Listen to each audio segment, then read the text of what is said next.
Hello, good evening. Welcome to ARS news channel. చంద్రబాబుకు దమ్ముంటే Pulivendula ఒంటిమిట్టలో re-election Jagan సవాల్. రాష్ట్రంలో ప్రజాస్వామ్యం లేదనడానికి నిన్న జరిగిన ఎన్నికలే నిదర్శనమని వైసీపీ అధినేత వైఎస్ జగన్ తెలిపారు. రాష్ట్రంలో ఎలాంటి పరిస్థితులు ఉన్నాయనడానికి పులివెందుల ఒంటిమిట్ట జడ్పీటీసీ ఎన్నికలే నిదర్శనం అన్నారు. బూత్ల్లో వైసీపీ ఏజెంట్లే లేకుండా ఎన్నికలు రిగ్గింగ్ చేశారన్నారు.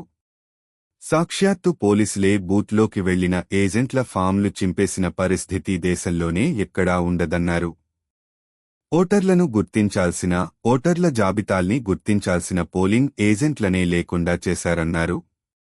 పోలింగ్ ఏజెంట్లే లేకుండా ఎన్నికలు నిర్వహించడం ఎక్కడా చూడలేదన్నారు. అవి ఎన్నికలు ఎలా అవుతాయన్నారు. ప్రజాస్వామ్యంలో ఉన్న వాళ్లు వీటిని ప్రశ్నించకపోతే, ప్రజాస్వామ్యాన్ని కాపాడుకోలేకపోతే అది బతకదన్నారు. ఎన్నికల ప్రక్రియ హాస్యాస్పదమవుతుందన్నారు. రాష్ట్రంలో సీఎంగా ఉన్న చంద్రబాబు, ఆయన అనుకూల మీడియా అజెండా ప్రజలకు మంచి చేయడం కాదని, ప్రజాస్వామ్యాన్ని కాపాడటం కాదని, ప్రజల్ని పాలకులు మోసం చేస్తే ప్రశ్నించడం కాదని, దోచుకో పంచుకో తినుకో మాత్రమే అన్నారు. చంబల్ లోయలో బందిపోట్లను మించి చంద్రబాబు పులివెందుల ఓట్లు వేయించుకున్నారన్నారు. పోలీసులు దాన్ని దగ్గరుండి ప్రోత్సహించారన్నారు. చంద్రబాబుకు తన పాలనపై నమ్మకం ఉంటే, జనం ఓట్లేస్తారన్న నమ్మకం ఉంటే ఎన్నికలు రద్దు చేసి, కేంద్ర బలగాల ఆధ్వర్యంలో తిరిగి ప్రజాస్వామ్యబద్ధంగా నిర్వహించాలన్నారు.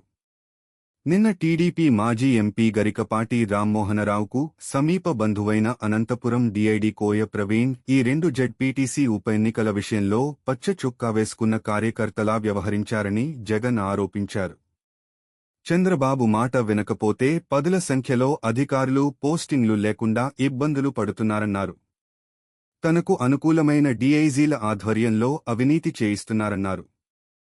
మాఫియా బెల్ట్ షాపులు, అక్రమ ఇసుక, మట్టి మాఫియా, పేకాట క్లబ్బులు నడిపించేది వీరేనన్నారు. పులివెందుల నియోజకవర్గంలోని ఒక చిన్న జెడ్పీటీసీ సీటును లాక్కునేందుకు రాజంపేటలో మరో చిన్న ఒంటిమిట్ట జెడ్పీటీసీ సీటును బలవంతంగా చెరబట్టేందుకు ఒక గూండా మాదిరిగా చంద్రబాబు అరాచకాలు చేశారని జగన్ ఆరోపించారు. ప్రజాస్వామ్యాన్ని ఖూనీ చేశారన్నారు. రాష్ట్రాన్ని రౌడీల రాజ్యం దిశగా నడిపిస్తున్నారని, సీఎంగా తనకున్న అధికారాన్ని దుర్వినియోగం చేస్తూ అధికారులను చెప్పుచేతల్లోకి తీసుకుని, పోలీసులను వాడుకుని ఈ ఎన్నికను తీవ్రవాదుల మాదిరిగా హైజాక్ చేశారన్నారు. ప్రజాస్వామ్యాన్ని తీవ్రంగా గాయపరిచిన ఇవాళ నిజంగా ఒక బ్లాక్ డే అన్నారు. ఓటర్ల నుంచి స్లిప్పులు లాక్కుని బయట ప్రాంతాలకు చెందిన తమ టీడీపీ నాయకులతో, కార్యకర్తలతో ఓట్లేయించారన్నారు. వైఎస్సార్సీపీకి చెందిన ఏజెంట్లు బూత్లో కనీసం కూర్చోనియలేదన్నారు. ఓటర్లను బూత్ల వైపునకు రానియకుండా ఎక్కడికక్కడ భయపెట్టారన్నారు. తరిమి కొట్టి రిగ్గింగ్కు పాల్పడ్డారన్నారు.